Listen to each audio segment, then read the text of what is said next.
When everyone at the elite Air Force pilot camp laughed at Jamal Carter, calling him a dreamer with dark skin, he swallowed the pain and walked away.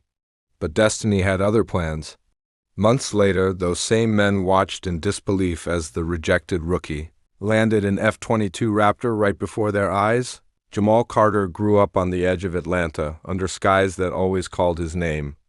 As a boy, he'd lie in the grass outside his grandmother's small house, eyes locked on the jets streaking through the clouds. One day, he whispered to himself, I'll be up there too. His grandmother, Miss Ruth, always smiled when she heard that.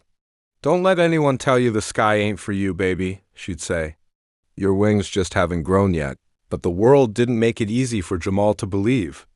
In school, he was told to be realistic. Counselors pushed him toward hands-on jobs, even his best friend. Malik once said, Bro, nobody like us flies those billion-dollar planes. Still, Jamal studied harder than anyone. He read books about the Tuskegee Airmen, those brave black pilots who fought both war and racism. Their stories became his fuel. At 19, after working nights at an auto shop to pay for flight lessons, Jamal finally earned his private pilot license. His hands trembled as he held that certificate proof that he belonged in the sky. When he was accepted into the U.S. Air Force Junior Pilot Training Camp, Jamal thought he'd finally made it. The letter felt like a key to a dream. He hugged his grandmother so tight she could hardly breathe, but the moment he stepped onto that base, he realized not everyone was happy to see him there. Captain Roy Jenkins, the training supervisor, looked Jamal up and down. You're Carter? He said, his tone flat. Didn't expect you to be... Well, the other snickered. During drills, his fellow trainees accidentally hid his flight gear. In class, they mocked his accent, his determination, even his quiet confidence. Yet Jamal never talked back. He showed up early, stayed late, and practiced until his fingers bled from flight simulations. But jealousy and prejudice have a way of turning shadows into storms. On a windy afternoon during a solo takeoff drill, his aircraft began to rattle. Someone had tampered with the fuel valve. Jamal managed to land the small trainer safely, heart pounding, but when he reported it, the instructors laughed. Maybe you just don't know how to handle the bird, son, Captain Jenkins said.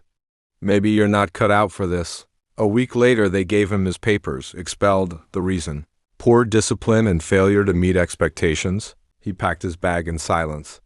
No one said goodbye, but before leaving, he turned once more to the sky. I'm not done, he whispered. You'll see. Life hit Jamal hard after the expulsion. Back in Atlanta, the dreams that once soared now seemed like smoke. He worked odd jobs again, washing cars, fixing engines, delivering food while avoiding questions about what went wrong. His grandmother's health was fading, and hospital bills drained what little savings he had left. Some nights he sat on the porch staring at the moon, wondering if the sky had forgotten him, but Miss Ruth hadn't. God doesn't give dreams to quitters. Jamal, she said one evening, her frail hand on his, you've already flown higher than most ever will. Now you just need to prove it. That same week, Jamal's old flight instructor, Lieutenant Marcus Steele, reached out. Steele had heard what happened. I know what they did to you, he said over the phone. But there's a private aviation test program nearby. They're testing advanced aircraft, simulators realistic, enough to train actual fighter pilots. If you want in, I can make a call. Jamal didn't hesitate. For months, he poured everything into the new training program. The simulators mimicked F-22, Raptors, the world's most advanced stealth fighter. Jamal learned every switch, every warning sound, every emergency protocol. The instructors were stunned at his focus. One night, while everyone else went home, Jamal stayed back to practice landing under storm conditions. Lightning flashed through the simulator's dome as he whispered, "Stay steady, wings. We've got this." Then fate intervened again. A real Air Force exhibition was being held near the base open to the public, with a live F-22 on display. Jamal decided to go, just to watch, to feel close to the dream he'd once held. But the moment he arrived, he froze. Among the instructors greeting visitors stood Captain Jenkins, the same man who had thrown him out of pilot camp. Their eyes met. Jenkins smirked. Well, if it isn't the dropout. You here to clean the planes, Carter? The crowd laughed. Jamal clenched his fists but said nothing. He walked away, but the humiliation burned like fire. Later that evening, while the show wrapped up, an unexpected storm rolled in. The crew rushed to secure the aircraft. Jenkins barked orders, but chaos erupted, communication systems failed. And the pilot, assigned to move the F-22 to safety, had passed out from heat exhaustion. Someone needs to get that jet off the runway before it floods. A technician shouted. Everyone hesitated. No one wanted to risk it. That's when Jamal stepped forward. I can do it, he said. Jenkins spun around, incredulous. You? Are you insane? You're not authorized. I've trained on this exact model, Jamal interrupted. If we don't move it now, you'll lose the jet. Lightning cracked above them. The rain poured harder. For a moment, no one spoke. Then Jenkins, cornered by circumstance, spat. Fine, you crash it. It's on you. The hangar crew watched as Jamal climbed into the cockpit of the F-22 Raptor. His hands trembled, not with fear, but with awe. The hum of the systems came alive beneath his fingertips, the same symphony he'd memorized from the simulator. He took a deep breath. Miss Ruth, he whispered, this one's for you. The rain pounded against the canopy. The runway shimmered with water.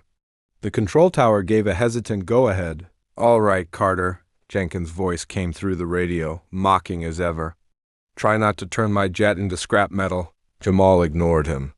He rolled forward slowly, feeling the jet respond like a living thing beneath him.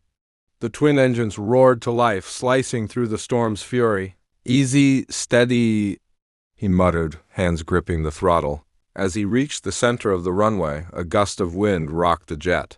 For a split second, the nose tilted dangerously, but Jamal corrected it, instinctively adjusting flaps and rudder. The same reflexes that had saved him back at the pilot camp kicked in again. The crowd, now sheltering under tents, watched in stunned silence. Then, with a roar that shook the field, the F-22 lifted off. Jamal took it just a few hundred feet into the air, enough to clear the danger, and then began the smoothest emergency landing anyone there had ever seen. When the jet's wheels touched down, splashing through the rain, the crowd erupted into applause. Even the Air Force officials watching from a distance couldn't believe what they'd witnessed. Jamal taxied the jet safely back toward the hangar, heart pounding. When he climbed out, dripping wet but smiling, Captain Jenkins was speechless. How did you? I told you, Jamal said quietly. The sky doesn't belong to one kind of man. Within minutes, senior officials surrounded him. A colonel from the Air Force's tactical division approached, eyes wide with admiration. Son, that landing saved us a $150 million aircraft, the colonel said. And you did it like a pro. Where'd you train? Jamal glanced at Jenkins, then back at the colonel. At your camp, sir. Until I was told I didn't belong. The colonel's expression hardened. Is that so? Well, I'll make sure that never happens again. 2 weeks later, Jamal received a letter, this time with the official Air Force seal. He was being offered direct entry into advanced flight training, his previous record wiped clean. When Miss Ruth heard the news, she cried softly. Told you, baby, she whispered. The sky was just waiting for you to be ready. From the ground, the same men who had mocked him watched in awe as his jet streaked across the horizon, leaving behind a trail of thunder and redemption. When he landed after his first official flight, reporters rushed forward, asking how it felt to go from rejection to flying one of the most advanced jets in the world. Jamal smiled, removing his helmet. It feels, he said, like the sky finally knows my name.